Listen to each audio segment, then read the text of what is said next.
Today I review Ace Ventura. What are you doing? God. A movie where this alrighty line originated from. I always wanted to know where that originated from. So the movie starts off with this guy. He has a package and he's like kicking it around. It's fragile and you can just hear the glass breaking. And it's kind of funny. So then he goes to the door and he steals the guy's dog and the guy tries to like break his car.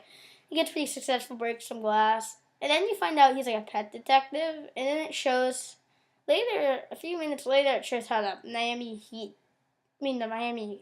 Dolphins, the dolphin was stolen, like Snowflake. And I'm like, because it was like right around the Super Bowl, but really, the most unrealistic thing about the movie is the Dolphins in the Super Bowl. That hasn't happened since like the 70s.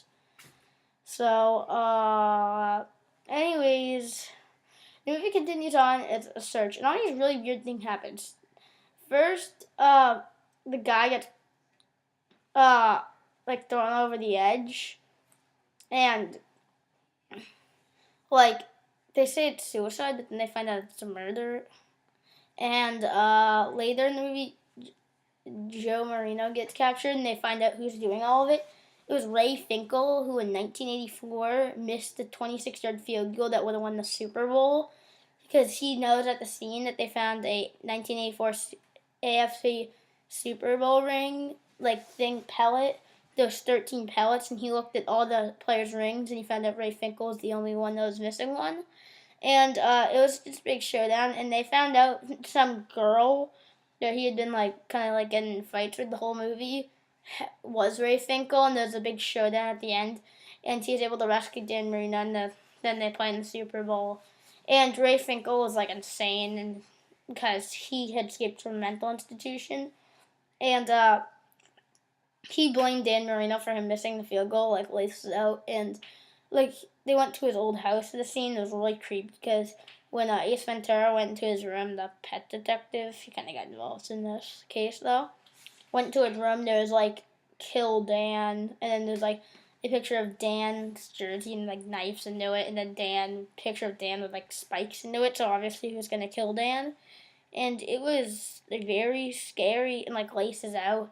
And like they went to the mental hospital that he escaped from, and the guy Ace Ventura pretended to be insane, and then looked into his not insane like delusional like yeah. And he went into his stuff, and like they found his journal, and it just said "laces out," like the Shining scene, or like the Shining scene, all work and no play makes Jack a little boy, kind of like that. And then they go to capture him, and it's just a good movie. Even though media score gave it a 37 for having a famous quote that's still used today. A 37 out of 100. It's like a 3.7. I gave it like a 6 or a 7, like somewhere in that range. It's not a great movie, but it's not really a comedy movie where you like laugh really hard. But it's more of a movie that's like kind of like more like not humor that you laugh out loud at. Well, that's my review on. Well, I'll end it this way. Alrighty then.